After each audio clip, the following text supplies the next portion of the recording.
초등학교 4학년 여름방학으로 기억이 되어집니다. 저는 아버님이 근무하시는 학교에서 학교를 다녔기 때문에 방학이 되면 할머니 댁으로 갔습니다. 그 당시 고향에 있는 할머니 댁에는 농사 일도 하고 집안의 여러 가지 일도 해주는 아저씨가 있었습니다. 방학 때 제가 할머니 댁에 가면 그 아저씨와 제가 아주 친했습니다. 친했다기보다는 제가 사랑을 많이 받았습니다. 아마 그 해도 이때쯤 된 것 같습니다.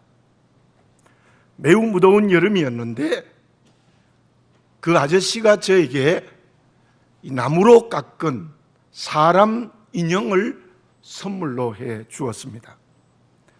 요즘처럼 시장에 가거나 어디 상점에 가서 산 것이 아니라 그 아저씨가 스스로 만든 나무 인형을 저에게 선물을 해 주었던 것입니다. 그것을 보던 할머니가 옆에서 이렇게 말씀하십니다. 야야, 이 나무 인형을 만든다고 얼마나 고생했는 줄 아느냐? 손이 부르트고 손에 피가 나기도 했다. 그렇게 말씀을 하셨어요.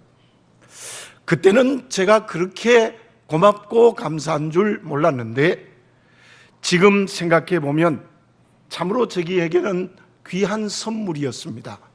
소나무 밑둥을 잘라서 그것으로 며칠 동안 깎고 또 깎아 나무 인형을 만들어서 저에게 선물로 주었던 것입니다. 예수님께서 오늘 본문의 말씀에서 이렇게 말씀하고 계십니다. 본문의 말씀 23절에 보면은 너희가 반드시 의사야 너 자신을 고치라 하는 속담, 이 말씀이 기록되어져 있는데 여기에 의사야라는 말은 2000년 전에 있었던 의원들을 가르치는 것이 아니고 자기를 고칠 수 있는 모든 사람을 지칭하는 말로서 들어간 이스라엘의 속담입니다. 그 속담의 뜻이 무엇인가 하면은 다른 사람을 고치려고 하면 먼저 자기 자신을 고쳐야 한다. 자기 자신을 고쳐야 다른 사람도 고칠 수 있다. 그런 의미의 속담입니다. 그런데 오늘 본문의 말씀에 나타난 고친다라는 의미는 한 번에 고쳐진다는 의미가 아닙니다. 여러 번 계속해서 끊임없이 고쳐야 온전하게 고쳐진다는 뜻으로 받아들여야 될 것입니다. 저는 개인적으로 이 본문의 말씀을 읽으면서 이러한 생각이 들었습니다.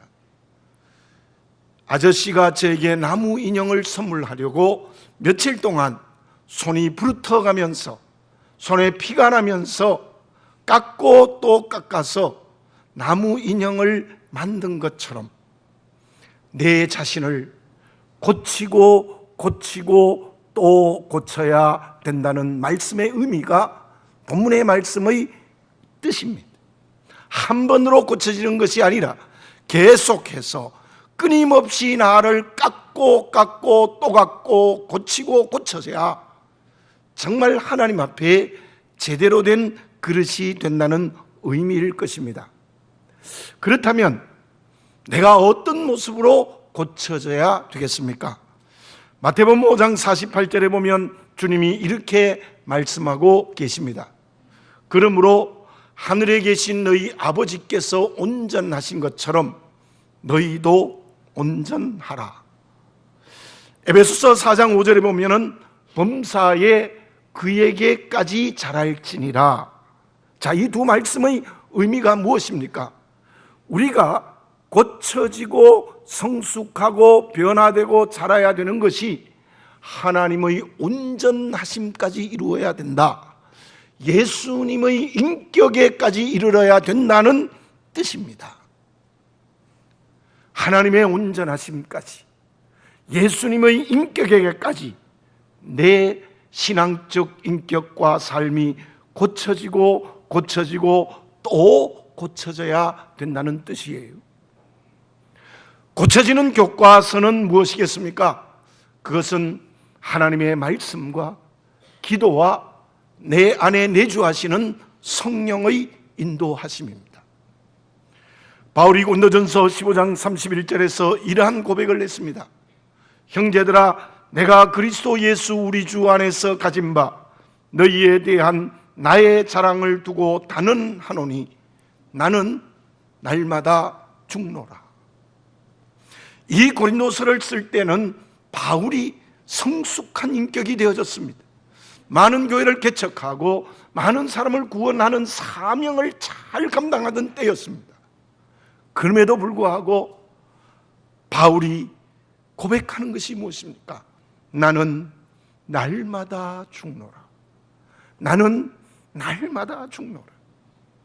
성경 말씀에 고치지 못한 사람들이 얼마나 많았습니까? 출애굽한 이스라엘 백성들이 그랬고, 에스가 그랬고, 롯이 그랬습니다. 가룟 유대가 그랬고, 아나니아와 삽비라가 그렇고, 또한 데마가 그러했습니다. 그들에게는 기회가 주어졌지만 고치지 못하기 때문에 바로 하나님의 심판의 대상이 되어져 버리고 말았습니다. 그 사람들만의 이야기이겠습니까? 바로 출애굽한 이스라엘 백성들, 롯, 에서, 가룟 유다, 아나니아와 삽비라, 데마는 곧 우리의 자화상이 아닙니까? 나의 모습이 아닙니까? 저와 여러분, 이 뜨거운 여름에 우리가 끊임없이 하나님의 말씀으로, 기도의 응답으로, 성령의 인도하심으로 나를 고치고 고치고 또 고쳐서 하나님의 온전하심까지, 그리스도에게까지 변화되는 역사가 우리에게 일어나야 될 줄로 믿습니다. 그러한 변화가 일어날 때 비로소 살아있는 그리스도인이라고 말을 할 수 있는 것입니다. 그러면 내 자신을 고쳐야 하는 이유가 무엇입니까? 무엇 때문에 나를 고쳐야 하는 것입니까? 리차드 바크가 쓴 갈매기의 꿈이라는 책의 내용을 여러분들이 잘 아실 것입니다. 조나단 리빙스턴이라는 갈매기는 다른 갈매기와 달리 갈매기의 본질은 먹이를 먹기 위하여 살아가는 것이 아니라 빠르게 날아가는 것이 갈매기 새의 본질이라고 생각하고, 그는 바다에 곤두박질 치면서도 수없이 나르는 연습을 합니다. 그때 동료들은 전부가 무시하고 미쳤다고 다 손가락질합니다. 심지어 족장과 여러 선배들도 다 그를 책망하고 야단칩니다. 갈매기는 먹이만 잘 먹는 훈련만 하면 되지 왜 그렇게 나르는 훈련을 하느냐. 그래서 드디어 조나단 리빙스톤은 그 먹이의 집단에서 탈출합니다. 자유의 길을 걸어갑니다. 그때 챙이라는 스승을 만나서 끊임없이 나르는 연습을 합니다. 이제는 빛의 속도와도 비교할 수 없는 시간을 넘어서는 빨리 나르는 새가 되었던 것입니다. 그 책의 중요한 내용은 인생이 무엇이냐, 삶을 살아가는 중심이 뭐냐, 그것은 먹이의 집단에서 자유할 수 있는 자유, 그 자유를 중심으로 쓴 내용입니다. 본문의 말씀에서 예수님께서 그 자유에 대하여 말씀하고 계십니다. 예수님께서는 고향 나사렛에 가셔서 회당에서 바로 이사야 61장 1절과 2절을 인용하여 18절과 19절에서 이렇게 말씀하고 계십니다.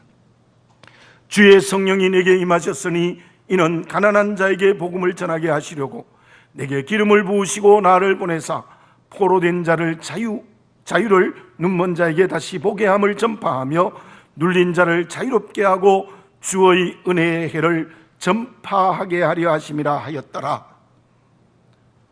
바로 주의 성령이 내게 임하셔서 내게 기름을 부으셔서 나를 보내셨다. 내가 메시아로서 하는 일이 무엇이냐? 가난한 자에게 복음을 전하고 포로된 자에게 자유를 주고 눈먼 자에게 보게 함을 주고 눌린 자를 자유케 하며 주의 은혜의 해를 전파하기 위함이다. 자, 이 말씀을 여러 가지로 해석할 수 있겠지만, 그러나 이 말씀이 가르쳐 주고 있는 중요한 출발이 무엇이겠습니까?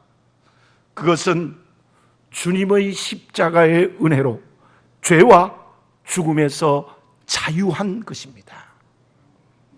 19절에 나타난 주의 은혜의 해는 이스라엘 백성들에게 희년이라는 것을 말씀하는 건데, 그 희년은 안식년이 7번 지나간 50년째가 되는 해를 희년이라고 합니다. 그 희년이 되면은 노예가 다 자유인이 됩니다. 종의 문서를 불살라버립니다. 빚진 자의 빚을 다 탕감해버리고 땅의 경작을 쉬게 됩니다. 흩어진 거민들이 돌아오면 과거의 조상들로부터 가졌던 기업을 물려주는 역사가 일어납니다. 정말 놀라운 잔치가 이 희년 속에 일어나는데, 그 희년의 중심 내용도 자유입니다. 종이 자유인이 되고 빚진 자가 빚으로부터 자유하고 땅도 자유하고, 그리고 옛것을 돌려놓는 자유의 길을 걸어가는 게 희년의 축제입니다. 저와 여러분, 우리는 왜 고쳐야 하는 것입니까? 왜 하나님의 온전하심까지, 왜 주님에게까지 자라는 고침과 변화와 새로워짐이 있어야 되는 것입니까? 그것은 주님의 십자가의 은혜로 죄와 죽음에서 자유했기 때문입니다. 죄와 죽음에서 자유한 우리들은 오늘 끊임없이 그리스도인으로서의 자유의 길을 걸어가야 된다는 말씀이 오늘 본문의 말씀의 중심 내용입니다. 종이 아니라 자유자로, 죄의 빚을 진 자가 아니라 빚을 탕감받은 자로서 우리는 끊임없이 오늘 그 자유의 길을 걸어가야 된다는 것입니다. 리차드 바크가 갈매기 꿈에서 말한 것처럼 우리는 자유하지 못하고 죄와 죽음에서 자유했음에도 불구하고 끊임없이 옛것에 붙들린 종이 되어 있지 않느냐는 겁니다. 우리는 종으로부터 자유인이 되기 위하여 말씀과 기도와 성령의 인도하심으로 끊임없이 나를 고치고 또 고쳐야 된다는 뜻입니다. 마태복음 25장에 보면은 천국 비유가 3가지가 나타납니다. 첫째로는 달란트 비유가 나타납니다. 달란트는 굉장히 큰 값이 나가는 돈이에요. 5달란트와 2달란트 받았던 사람은 주인의 말씀에 순종하여 열심히 일해서 5달란트와 2달란트를 남겼습니다. 그러나 1달란트 받았던 사람은 주인이 무서운 사람이라고 생각하고 그 1달란트를 땅속에 감추어 두었습니다. 주인이 돌아왔을 때 어떤 결과가 주어졌습니까? 5달란트와 2달란트 받았던 사람은 큰 칭찬을 받고 기업의 약속을 받습니다. 그러나 1달란트 받았던 사람, 땅속에 감춰둔 사람은 책망으로 끝나지 아니하시고 바깥 어두운 데 내어 쫓으라, 거기서 슬피 울며 이를 갈미 있으리라, 강한 책망과 멸망을 예고했습니다. 여기에 2 종류의 사람에서 무엇을 발견할 수 있습니까? 5달란트와 2달란트 받았던 사람이 주님의 말씀에 순종했다는 것이 그 사람의 자유입니다. 1달란트 받았던 사람이 자유한 것 같죠? 자기 마음대로, 자기 멋대로 주의 말씀을 순종하지 아니하고 땅 속에 감추어 두었다는 것은 방종입니다. 자유가 아니고 방종이라는 것입니다. 2번째 나오는 기름을 준비한 5 처녀, 기름을 준비하지 못한 5 처녀도 마찬가지입니다. 주님과 혼인잔치에 들어갈 수 있는, 신랑과 혼인잔치에 들어갈 수 있는 큰 은혜를 예비해 두었습니다. 그런데 기름을 준비한 5 처녀는 자유의 길을 걸어간 사람입니다. 기름을 준비하지 못한 5 처녀는 바로 방종의 길을 걸어간 사람이라고 설명드릴 수 있습니다. 그 다음에 나오는 양과 염소의 비유도 마찬가지입니다. 이웃을 사랑한 사람은 자유의 길을 걸어간 사람이에요. 염소는 자유를 놓친 자기 방종의 길을 걸어가는 사람이었다는 것입니다. 다시 말씀드리면 우리가 그리스도인의 자유를 가지고 이 땅에서 살아간다는 것은 결국 무엇이겠습니까? 그리스도인의 자유가 오늘의 삶이 되는 길은 무엇이라고 설명할 수 있겠습니까? 말씀으로 나를 고치고 기도로 나를 고치고 성령의 인도하심으로 나를 고쳐서 진정 오늘의 삶이 그리스도의 자유의 길을 걸어간다는 것은 무엇입니까? 그것은 그리스도 안에 있는 겁니다. 그리스도 안에서 살아가는 사람이 진정 그리스도인으로서 자유한 길입니다. 그리스도 밖에서 자기 멋대로 살아가는 사람은 방종한 사람이에요. 자유가 아니에요. 우리는 그것을 거꾸로 생각하고 있는데 아닙니다. 우리가 하나님의 온전하심으로 예수님에게까지 자라나는 인격을 가진 그리스도인의 자유의 길은 우리의 오늘의 삶이 언제나 그리스도 안에 있을 때 그 사람이 진정 그리스도인의 자유의 길을 걸어가는 겁니다. 그리스도 밖에서 땅에 감춰두고 기름 준비하지 않고 그리고 멋대로 이웃을 무시하는 사람, 바로 방종의 길을 걸어간 사람이 될 수밖에 없다는 것입니다. 바울은 디모데에게 이런 권면을 합니다. 디모데전서 4장 7절에 보면은 망령되고 허탄한 신화를 버리고 경건에 이르도록 내 자신을 연단하라. 망령되고 허탄한 신화를 버리라. 방종을 버려라. 그리스도 밖에 있는 모든 옛것을 버리라. 그리고 그리스도 안에서 그리스도인의 자유의 길을 걸어가는 경건에 이르도록 내 자신을 연단하라. 이 연단하라는 말을 오늘 본문의 말씀과 연결하면 고치고 또 고치고 고치고 또 고치는 게 연단, 그리스도인의 자유의 길을 걸어가기 위한 훈련이라고 말씀드릴 수 있습니다. 어떤 분이 쓴 시기 가운데 이런 시가 있습니다. 가난한 새의 기도. 욕심을 부리지 않고 새처럼 하늘을 날게 해 주십시오. 예측할 수 없는 위험을 무릅쓰고 먼 길을 떠난 철새의 당당함으로 텅 빈 하늘을 나는 고독과 자유를 맛보게 해 주십시오. 나의 선택은 가난을 위한 가난이 아니라 사랑을 위한 가난이기에 모든 것을 버리고 넉넉할 수 있음이니 날마다 새가 되어 새로이 떠나려는 내게 더 이상 무게가 주는 슬픔은 없습니다. 여러분, 고쳐야 됩니다. 고치지 않으면 방종합니다. 십자가의 은혜로 죄와 죽음에서 자유하여 구원의 길을 걸어갔다는 큰 은혜, 물론 그 이외에도 끊임없이 주시는 주의 은혜 앞에서 내가 고치고 또 고치지 않으면 방종할 수밖에 없습니다. 그리스도 밖에 살 수밖에 없습니다. 날마다 새가 되어 새로이 떠나려는 내게 더 이상 무게가 주는 슬픔은 없습니다. 날마다 끊임없이 고쳐야 되는 겁니다. 아나니아와 삽비라 사건도 마찬가지입니다. 아나니아와 삽비라가 하나님께 다 드리려고 했다가 반을 드렸다가 둘 다 죽었는데요. 그러나 베드로는 분명히 기회를 주었습니다. 그때 회개했다면, 그때 고쳤다면 괜찮았을 거예요. 그러나 그는 끝까지 거짓말하지 않았다고 했다가 결국 비참하게 죽는 하나님의 심판을 받지 않았습니까? 1520년 말틴 루터가 쓴 그리스도인의 자유라는 글이 있습니다. 그 글에서 말틴 루터가 이런 말을 했습니다. 참된 그리스도인의 자유는 주 안에 그 자유가 있고 이웃 사랑 안에 그 자유가 있습니다. 그렇지 않으면 자유가 아닌 방종으로 살아갈 수밖에 없다. 제가 말씀드린 말을 축약해서 그대로 말틴 루터가 그리스도인의 자유라는 말에서 말씀했습니다. 저와 여러분, 정말 우리들은 하나님의 자녀이고 예수 그리스도의 신부이라면 우리는 그리스도 안에 온전히 머무는 고침과 치유의 사건이 끊임없이 일어나야 됩니다. 말씀과 기도와 성령의 인도하심으로 그렇게 끊임없이 고치고 또 고쳐져서 하나님의 온전하심까지 그리스도의 인격에까지 우리가 변화되고 새로워질 때 정말 그리스도인의 자유를 가지고 오늘을 살아가는 멋지고 매력적인 그리스도인의 길을 날마다 걸어갈 수 있을 줄로 믿습니다.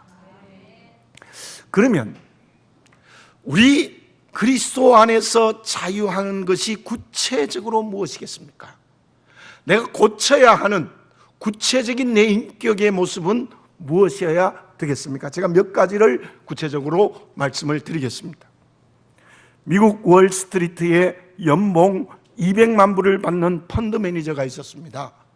200만 불이면 우리나라 돈으로 22억이 넘는 엄청나게 많은 연봉을 받는 사람이었어요.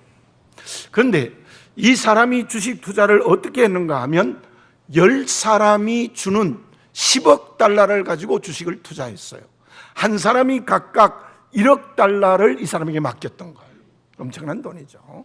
그 돈을 주식 투자를 하는 사람인데, 이 사람이 주식 투자를 하면서 늘 불평이 가득해요. 왜 어떤 불평을 하는가 하면, 저 사람들은 가만히 앉아 있다가 내가 벌어두는 돈 냉큼냉큼 가져간다. 나는 저 사람들보다 공부도 많이 했고 이마에 땀도 훨씬 많이 흘리는데 나는 늘 근심하고 걱정하고 힘들고 어려운 길을 걸어가는데 저 사람들은 가만히 앉아서 내가 벌어다 주는 냉큼냉큼 받아간다고 불평하고 원망했어요. 여러분, 열등감은 어디에서 나오는 것입니까? 열등감은 비교해서 나오는 겁니다. 비교해서 나와요.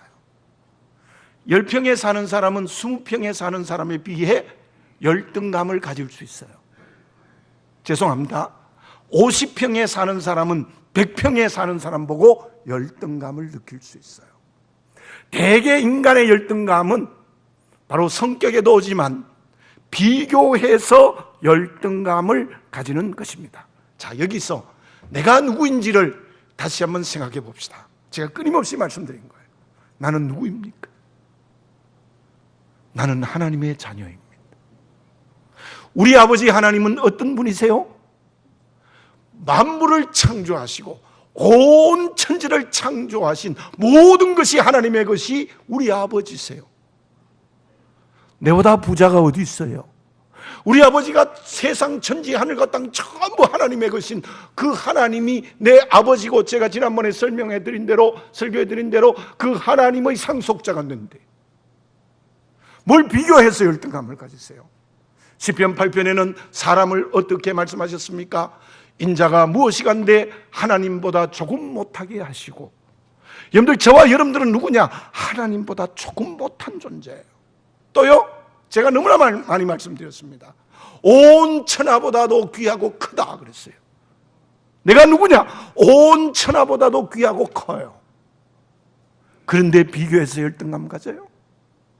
여러분들, 조그만 집에 살더라도 창문을 통하여 나오는 저 모든 눈에 보이는 것이 내 정원이라고 생각하시기를 바랍니다.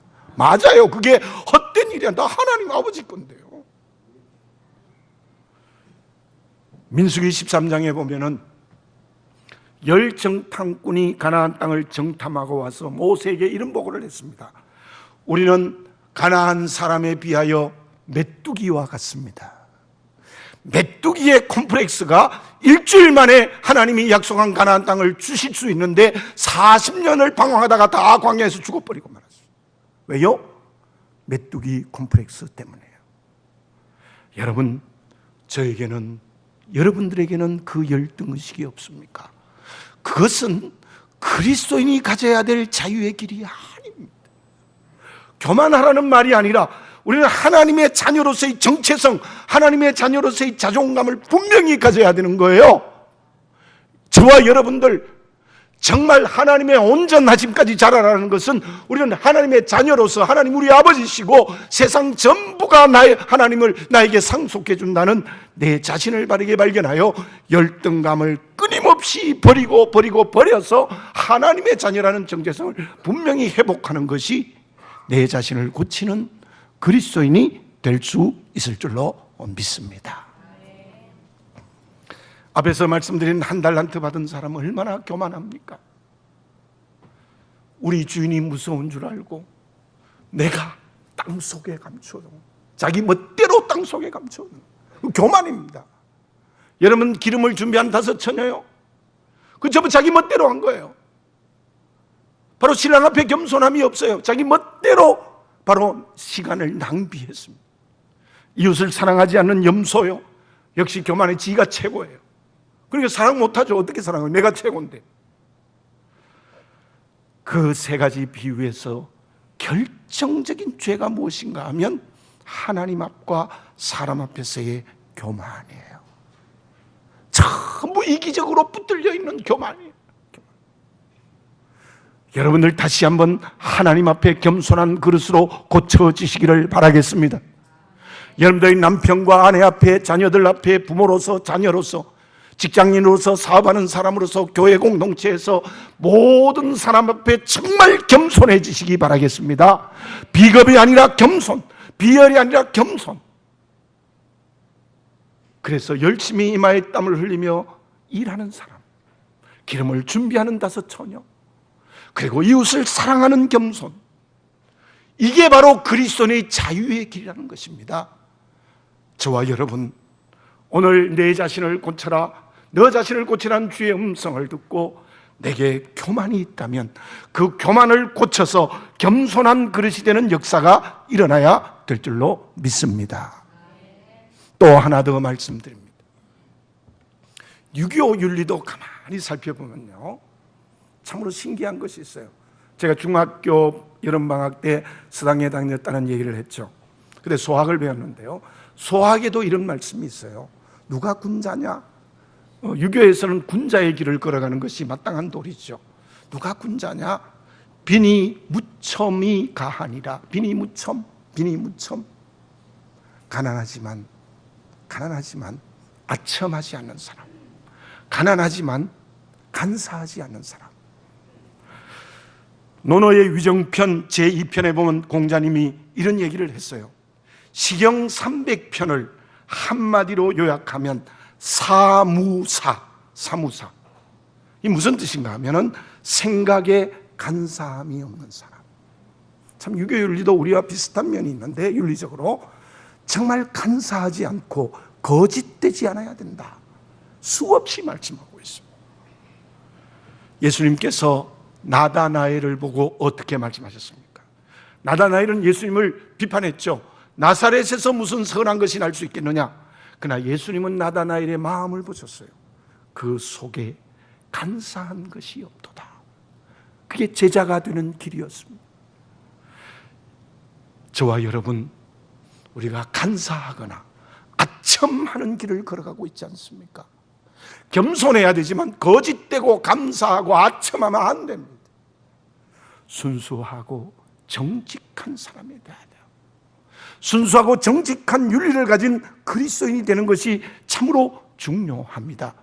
우리 모두 거짓과 간사함과 아첨을 완전히 고치고 정직하고 순수한 그리스도인이 되는 자유의 길을 걸어가는 그리스도인이 되어져야 될 줄로 믿습니다. 자, 그 외에도 많이 있겠지만 제가 열등감에서 자존감을 가진 사람으로 고쳐져야 된다, 교만이 아니라 겸손한 사람으로 고쳐져야 된다, 간사하고 거짓말한 사람이 아니라 순수하고 정직한 사람으로 고쳐진다는 윤리적인 모습을 말씀드렸는데, 어떻게 고쳐야 될까요? 그냥 되겠습니까? 그냥 되겠어요? 적당히 되겠습니까? 아프리카 동부에 가면 광활한 초원이 있는데 세렝게티 초원이 있습니다. 거기는 육식동물도 살고 초식동물도 사는데, 육식동물인 사자와 표범과 치타는 참으로 놀랍습니다. 생존율이 10% 내지 20%밖에 안 돼요. 근데 풀을 먹고 사는 초식동물인 얼룩말, 누, 가젤과 같은 동물은 그 생존율이 30% 내지 40%, 배가 넘어요. 육식동물. 왜 그런가? 어떤 동물학자가 연구를 해봤더니 한 가지 신기한 모습을 발견했어요. 자, 동물인 사자는 가젤을 먹잇감으로 삼아 그 초원에서 살아가요. 그런데 놀라운 게 있습니다. 저도 그 글을 읽고 놀랐는데요, 사자는 500m까지밖에 힘껏 달릴 수 없어요. 500m를 지나면 숨이 차서 못 달려요. 달리면 잠깐 죽어요. 그러니까 사자가 최고로 달릴 수 있는 거리가 500m예요. 가젤은 어떨까요? 계속 달려도 괜찮아요.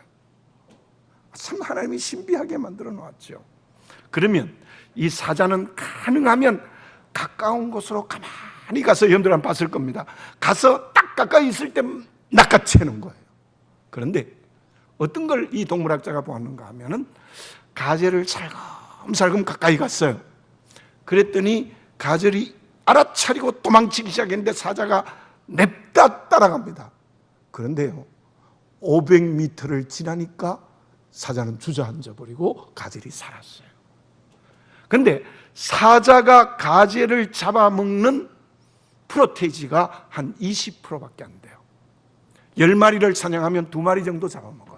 어디에서 결정되느냐 하면 400m 내지 500m 거리에서 잡히느냐 잡히지 않느냐가 결정된대요. 자, 그런데 이 동물학자가 참 재미있는 얘기를 했어요. 무슨 얘기를 했는가 하면, 왜 사자가 가젤을 잡아먹지 못할까? 그것을 이 동물학자가 이렇게 말했어요. 사자는 한 끼의 먹이를 위해서 뛰고 가젤은 생명을 각오하고 뛴다라는 거예요. 난 그 말이 너무나 감동적이었어요. 여러분들은 감동이 안 되는 것 같은데요. 예, 사자는 한 끼의 먹잇감을 위하여 뛰고 이 가젤은 생명이 왔다 갔다 하니까 뛰니까 안 잡아먹힌다는 거죠. 여러분, 한 끼의 먹이를 위하여 고치면요, 안 고쳐져요. 우리가 어떻게 내 인격을 그리스도에게까지 자라는 사람, 하나님의 온전하심으로 고칠 수 있느냐? 혼신의 힘을 다해야 돼요. 최선을 다해야 돼요. 불편을 각오해야 돼요. 고난을 각오해야 돼요. 필요하면 금식 기도도 해야 돼요. 내 삶에서 한 가지 고친다는 게 열등감을 고치고 정말 교만을 고치고, 우리가 이 간사함과 거짓을 고친다는 게 그냥 되는 게 아닙니다. 혼신의 힘을 다하여 최선을 다하여 어쩌면 생명을 각오하고 고칠 때 고쳐진다는 겁니다. 그 지위의 은총을 성령으로 받으시는 우리 모두가 되어져야 될 줄로 믿습니다. 어쩌면 담배를 끊는 것보다 더 어려워요. 마약 중독에서 헤어나는 것보다 더 어려울 수 있어요. 왜? 우리는 이미 옛것에 깊이 중독되어 있기 때문에 그래요. 나도 모르게 교만에 중독되어 있고, 열등감에 중독되어 있고, 상처에 중독되어 있고, 거짓에 중독되어 있기 때문이에요. 말씀과 기도와 성령의 인도하심으로 혼신의 힘을 다하여 고쳐져야 돼요. 제가 조금 전에 말씀드렸던 바울이 디모데전서 4장 7절 연단하라 그냥 되는 게 아닙니다. 생명을 각오하고, 지금 리우 올림픽에 나가기 위하여 저 태릉 선수촌에서 생명을 각오 훈련하는 것처럼 우리가 생명을 각오해야 우리의 인격이 주님을 닮아가는 인격으로 고쳐질 수 있다는 것을 이곳에서 보아야 될 줄로 믿습니다. 다시 한번 나를 정직하게 보시고, 제가 말씀드린 3가지 이외에도 옛것이 있으면 그 옛것으로부터 말씀이라는 교과서, 기도라는 교과서, 성령의 인도하심하는 교과서를 통하여서 나를 온전히 고쳐서, 정말 고린도후서 5장 17절의 말씀처럼 누구든지 그리스도 안에 있으면 새로운 피조물이라 이전 것은 지나갔으니 보라 새 것이 되었도다라는 그런 변화를 성령으로 체험하는 역사가 우리에게 일어나야 될 줄로 믿습니다. 그 사람이 제대로 된 그리스도의 길을 걸어가는 것입니다. 그때 하나님은 어떤 축복을 우리에게 주실까요? 호세아서 10장 12절에 이런 말씀이 있습니다. 너희 묵은 땅을 기경하라. 지금이 곧 여호와를 찾을 때니 마침내 여호와께서 오사 공의를 비처럼 내리시리라. 우리가 고치기만 하면요, 정말 고쳐지기만 하면, 어쩌면 고쳐지는 노력을 열심히 하기만 하면 하나님께서 공의를, 의를 비처럼 내리신다 그랬어요. 제가 지난번에 설교를 했죠. 그 축복의 가장 첫째는 무엇인가 하면은 너가 옳다 하나님이요. 우리를 그렇게 고치고 또 고치고 하나님의 자녀로서의 자유의 길을 걸어가면 너가 옳아, 너가 맞아 이렇게 말씀하세요. 안 고치면요, 너가 틀렸다고 얘기하시는 거예요. 그러면 그게 저주의 길이 되는 거예요. 우리가 축복의 길이 뭐냐? 하나님의 공의를 우리에게 내리셔서 너가 맞아, 너가 옳다라는 축복. 그리고 또 한 가지는 비처럼 내리신다는 이 말씀은 그 위에 하나님의 능력과 은혜를 정말 소나기처럼 내려주신다는 거예요. 내 힘으로 하는 게 아니에요. 고쳐지시게만 하는 하나님의 의로움, 하나님의 공의를, 하나님의 은혜를 내게 빛처럼 내리셔서 모든 것을 할 수 있는 길을 열어주시는 축복을 허락하여 주실 줄로 믿습니다. 스위스 레만 호수 근처에 돌담으로 둘러싸은 터보 포도밭이 있습니다. 이 포도밭은요, 유독 그 포도의 당도가 높아서 높은 가격에 팔려요. 어떻게 이렇게 포도가 이렇게 당도가 높으냐? 그 포도밭에는 3개의 태양이 있대요. 하나는 하늘에 뜬 뜨거운 태양이 있고, 두 번째로는 레만 호수의 그 빛이 비쳐서 호수에서부터 나오는 열기가 대단한, 세 번째는 밤이 되면 돌담에 머물고 있었던 빛이 또 포도밭에 쫙 밤에도 비친대요. 3개의 태양이 포도를 그렇게 맛있는 포도, 당도가 높은 포도로 만든다고 합니다. 사랑하는 교우 여러분들, 성부, 성자, 성령 한 하나님께서 3개의 태양보다 더 큰 열기의 은혜를 우리에게 주십니다. 그 은혜가 우리에게 있습니다. 그러면 나는 그리스도의 자유의 길을 걸어가는 포도의 열매를 맺어야 되지 않겠습니까? 들포도를 맺으면 되겠습니까?